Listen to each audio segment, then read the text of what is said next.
we're going to be hot.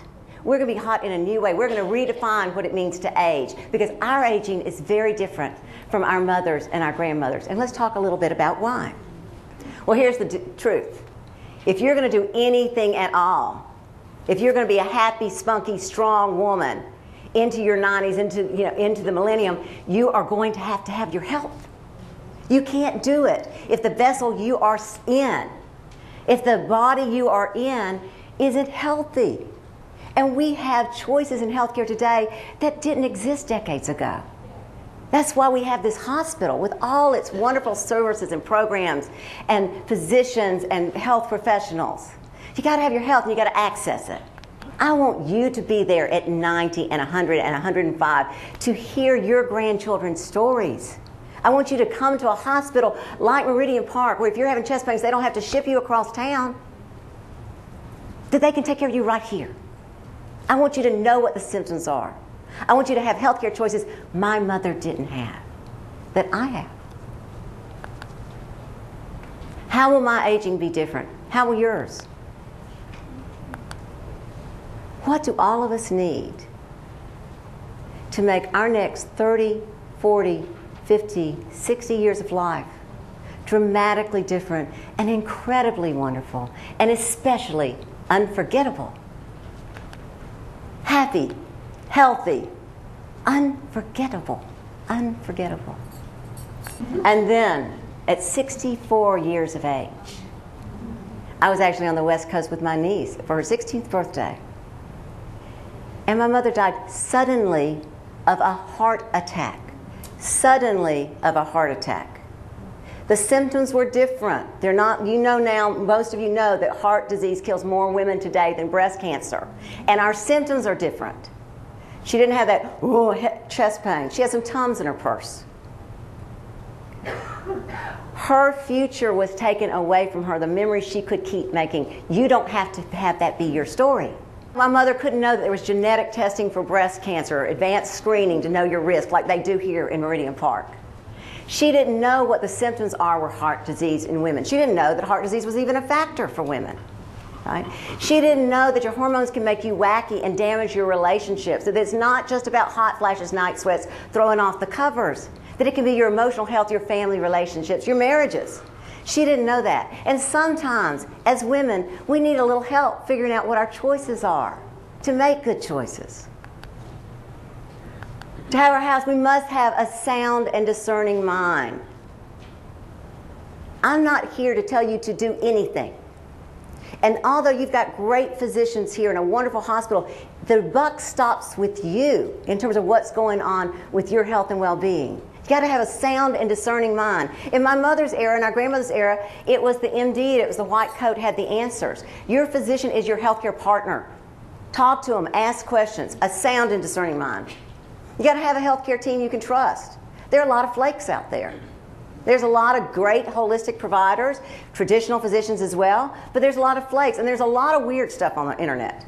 And there's a lot of great information. Sound and discerning mind, figure out who you can trust. And you know what? Now, where is it? Where is it? Where is it? I want to borrow it. I'll give it back. You're going to need some abracadabra. You're going to need some magic. Some of the stuff you can't Google. Some of the stuff that only comes from our stories. Here you go, Ken. Thank you. You are the chief controller of your healthcare. Women make 90% of the healthcare decisions, not only for themselves, but guess what? For your whole family. You decide which doctors, which hospitals, what pills, what this, what that, which drugstore. It's up to the women.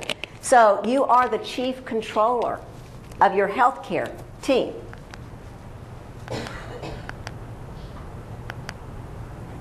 Do your homework. Okay.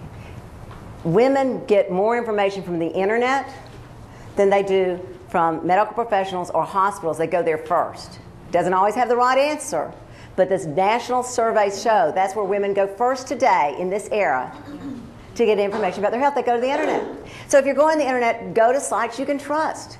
Personally, I like Mayo. I go to Mayo, the Mayo letter. I like the Mayo letter. I feel like it's vetted. I like Kaiser's information, and there's a few more. But I just don't go to any wacky one off the street and decide that I'm going to take something. If it's something I haven't heard before, I go deeper. I want to know the science. Show me the studies. Show me the research. Get me to it. And you know what?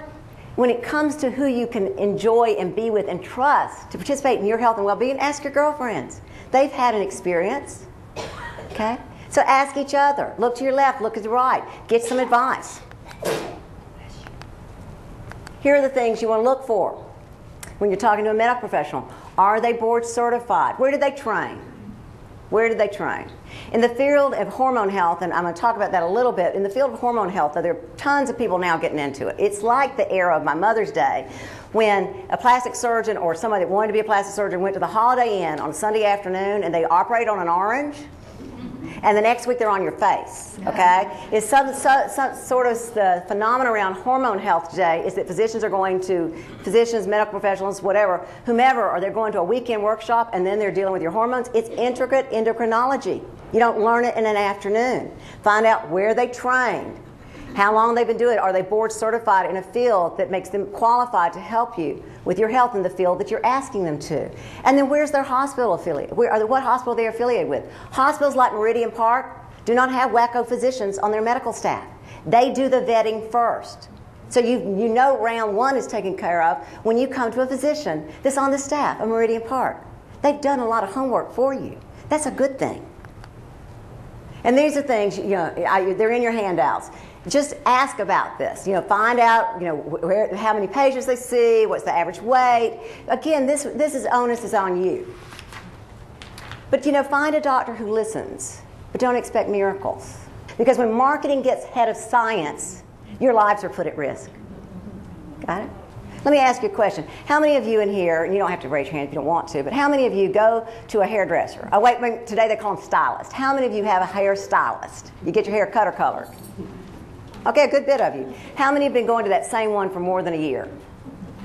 All right. What if I said to you, there's one next door, she'll cut your hair today. We can just get it done for free. How many of you would go? Okay, we got one taker back there. All right. But here's the deal. When you're establishing a rapport with your physician, your medical professionals, when you're establishing that rapport, you're going to know if you connect with them or not. Right? It's going to be based on your experience.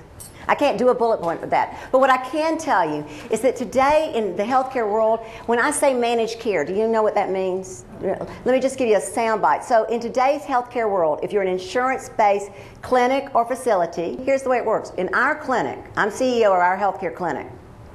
We see 100+ patients a day. I've got 5 medical professionals, 3 physicians, 2 nurse practitioners. We made the decision to stay insurance-based so that we can make our care accessible to as many women and men as possible. But what that means, in order for me to break even, I've got 27 employees, an electronic medical record, medical supplies. In order for me to break even, the maximum my medical professionals can spend with a patient is 15 to 20 minutes. Now, if you are a hormone crazy woman and your woo-woo is dry and your brain is all foggy and you're not sure what's going on with all the belly flat, 15 minutes goes by in a nanosecond. Yeah. All right? It's not enough. We get that. But the alternative is say we'll spend an hour and a half with you, but we'll charge you $3,000 to $5,000. We made this choice to go the hard way, and it's not enough, and we get that. But we need you to come in. When you come in to see us, we need you to come in with your questions. And we have you tell us about your symptoms on paperwork beforehand. So when you go to see your doctor and you want them to listen, you don't need to vomit all over them. Do your part. Come in with clear questions, a description of your symptoms. Partner with your health professional. Help them. Help you. Help them. Help you. Help them. Help you. I think that you've got so many great programs going on here. I was really excited about the Breast Health Center and the advanced testing for breast cancer risk. That's a really exciting thing, again, that's new in the last decade plus. That's exciting that younger women in their 30s and 40s, 20s, 30s and 40s can find out their risk for breast cancer. Really exciting. And so the hereditary breast, genetic medicine's a whole new deal here.